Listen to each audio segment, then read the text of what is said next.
you think sometimes football clubs like Liverpool are like that? Well, we have to wait till he's actually officially gone out the club before we do go. Yeah. We can do the background work, but we can't actually sign the paperwork until he's actually done here anymore. Yeah, and it can work both ways, can't it? It could be sort of, we're not letting you go until we know who we're sort of getting here. Yep. That was the first thing when the Fabinho interest emerged was, Liverpool would consider the bid, but providing that they can get someone in. So I think that there might be an element to that they're just getting some ducks in a row in terms of what they're going to do. I mean, I think I'm going to talk about a number 6, but I think the information I'm sort of getting, or the feeling I'm getting, is that Liverpool are definitely looking at. We talk about, didn't we, like the sort of the concept of what Liverpool are going to do. Are they going to get a number 6? Are they going to get a Fabinho type? Are they going to maybe try and get a right back and move Trent into midfield? Are they going to sort of try and get a few number 8s and just work around it? I think they are going to sign a specialist number 6 player. I think at least one before the end of the window. So maybe it's a case of just lining that player up, or even just deciding who that player is going to be, and then obviously once things are in place or a little bit more settled, then you can do the push the button, like you say, and get rid of these players. And you've got to remember as well is they've only just got they've got 4 midfielders that haven't been available already this summer. Curtis and Harvey now, I assume, will play in the game today or play some part in the game today. Bajcetic and Thiago, I believe, are pretty close to being ready. Maybe you might see them on the Singapore leg of pre-season. So that helps sort of calm matters a little bit, doesn't it? When you're not, you look at that, you look at those 2 number 6s that Liverpool played in the Karlsruhe game. It was Trent Alexander-Arnold, you're starting right back, and an 18-year-old in James McConnell, who was not on anyone's radar until he was named in the travelling party. So I think we'll see some movement. But we have to see some movement, don't we?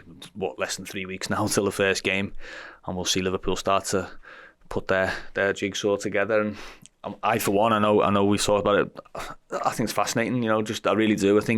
I don't necessarily think Liverpool will come out obviously stronger, where we look at it and go, wow, we're much better. But I also think there's still an element that they can just be different, and you can still look at it and go, well, that's still a good side, and that's still a team that can compete. I think Chelsea, in a way, is almost a little bit of a unique sort of game that, ideally you want someone who's going to start that first game. But at the same time, I think if you can get through that first game and just, I hate to sort of sound like it, and we're at the end of a weekend where, in the cricket world, where the draw was the dirty word, wasn't it? But I think if Liverpool got a draw out of that first game and sort of a little bit of a platform, and then they were ready to sort of, right, okay, this is what we're actually going to look like going forward, I don't think that would be the worst thing. But even that, the clock's ticking, isn't it? They need to get some sort of clarity in there, and I expect that they will, to be honest. I think Jurgen's interview that he gave to the We Are Liverpool podcast on Friday or Saturday was quite telling, wasn't it? He said, look, we know that things are going to happen. Definitely, they have to happen. Trust us, I think was the way he put it, wasn't it? And I was sort of thinking about this morning, really, a little bit. Where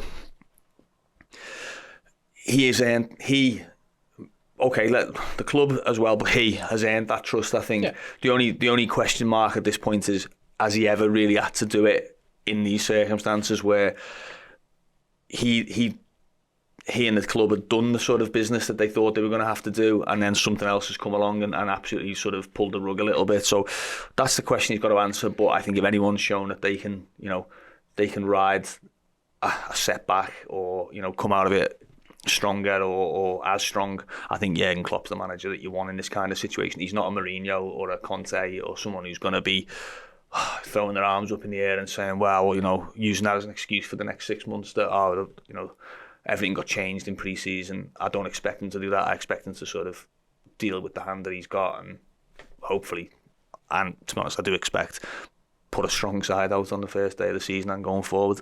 Absolutely, I tend to agree with you. I think you're right. That interview was quite telling.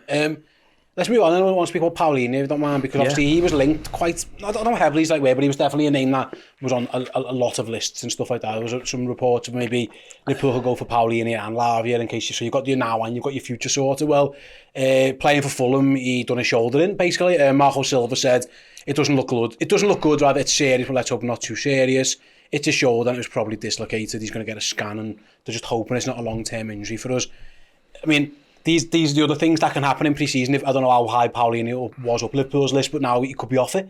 And again, that's another one, isn't it, where things can change very, very quickly. It looks like he was probably at least under consideration. Perhaps when West Ham was sniffing about as well, there was sort of a bid from them. But like all of a sudden, there's another potential option off the table. If this injury is as bad as it looked, and it looked a pretty bad one. He was walking off with his arm in a sling. Yeah, I think it is. I mean, I think it is a dislocated shoulder. I'm no medical expert, but the shoulder's facing the wrong way. Yeah, exactly. And a manager, obviously, I don't think a manager says that unless he's had some sort of update from the player or from his physio or whatever. I think Palhinha was sort of, I would say he was unlikely, given his age and his price. Okay, yeah. You were looking at that. I think he's a good player, really do. Real good defensive midfielder. Both of those Fulham players, actually, Harrison Reed and Palhinha, great partnership. I thought last season, I used to watch Fulham quite a bit. And you just end up, through circumstance, catching a few of their games, and I was always really impressed by Fulham actually as a team, but in particular I thought that the three in midfield, those two and Andreas Pereira a bit further forward, I thought they worked really well. And if you look at it, really they set the tone for Liverpool season last year, didn't they? They ruffled Liverpool in that first game of last season and made a big difference. I was always a bit sceptical of Palhinha as a signing because, like you say, you're looking at a big price, 28-year-old, and a player that's a lot more of a destroyer than a builder. But if he ever was an option or a serious option, I think that you've got to. I can't see Liverpool sort of pushing the button on a big money signing that's potentially out for, even if he was out for 6 weeks, never mind more. I think it would be unlike Liverpool to do it. The interesting thing was, I think he was playing centre back last night. That was the other thing. And there is a sort of, I've heard it on other shows where people are sort of saying, do you get that player that can maybe do a bit of everything? I mean, there's not many either. I can't think of too many players that play a little bit of centre back, a little bit of midfield. But that would have made it a little bit more interesting. Had he not done his shoulder, you might have been looking and saying, oh, well, okay, he could be a real problem solver for a few different positions. But yeah, I think we can tick that one off. No, I tend to agree. And actually, we'll keep an eye on the number 6 looks on with you. I'd be shocked if they don't sign one. I mean, they've got to. I don't know. I just get the sense it's going to be Lavia. That's the sense I'm again, and that isn't not really. It's just not even reading tea leaves. It just feels like it's the one that makes the most sense for me. Yeah, I mean, it's the one that they've been most seriously pursuing at this point, haven't they? I mean, it would be a huge ask.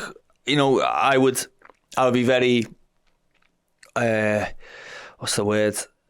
I wouldn't say sceptical, but it wouldn't be my choice to do it at this stage, because I think it's such a young guy, and someone who I think even if he was coming into a really settled side, there would still be sort of right, okay, what's he going to be? What type of player? Where does he fit into the system? To do it when he's like, right, you're on centre stage as well, would be big. But some players thrive in that environment, don't they? And some players, if he's the right player, Liverpool feel he's the right player, then give him his chance and let him go. I wouldn't be at all surprised if Liverpool were in there. I'm sure there is a compromise to be reached with Southampton. We're talking in ridiculous terms, as we're laymen, obviously, but 35 to 45 million doesn't feel like a worlds apart in terms of fee, especially when your need's pretty great. So, yeah, I'm with you. I'd be amazed if Liverpool don't sign at least one specialist sort of deeper line midfielder, and to be honest, I think they're going to have to sign two. I think maybe not both number 6s, but certainly two more midfielders. I just don't see this sort of this. Oh, they've got so many options in there. They have in terms of if everyone's fit and available and playing brilliantly, but history tells you that that's not going to be the case. You'd already thought that Szoboszlai's got a rolled ankle. You'd already be talking, it's easy to see Curtis Jones only played a couple of games, last season, a handful of games. Harvey Elliott's, okay, even if he's fit for the whole season, is he your first choice? Where does he play in that sort of box? Things pop up, and Liverpool have always really, what's always held Liverpool back in those situations has just been the depth of options, isn't it? It's not been the quality of them, it's been the availability of them. Yeah, and like you say, if you lose Keita, Chamberlain, Milner, Carvalho, potentially, I suppose, if Szoboszlai and McAllister are replacing all of those, which I actually thought bringing those two in kind of does replace the four who left because minutes played. Yeah. You're about to lose the two lads who played more minutes than anybody. I would be shocked if it was one. I'd be disappointed actually because you are going in short. Yeah. You haven't addressed the issues really. You've just you might have got better players potentially, but you're all right. Yeah. When you start looking at the depth that you are questioning maybe. What you're doing is you're putting players. So you're putting younger players in, and listen, there's no surprise to me if Curtis Jones, Harvey Elliott, Stefan Bajcetic, Bobby Clark even, potentially become really good players for Liverpool. Curtis Jones already is. Stefan Bajcetic has been pretty good. Harvey Elliott's been, I think, quite underrated in sort of, I think he's gets a bit of an unfair press sometimes. But they're also young, and you're going to get fluctuations in the form, and you're going to get things like you've got with Bajcetic, who's broken down with a stress-related injury, which you have to say is linked to probably being asked to do too much too soon.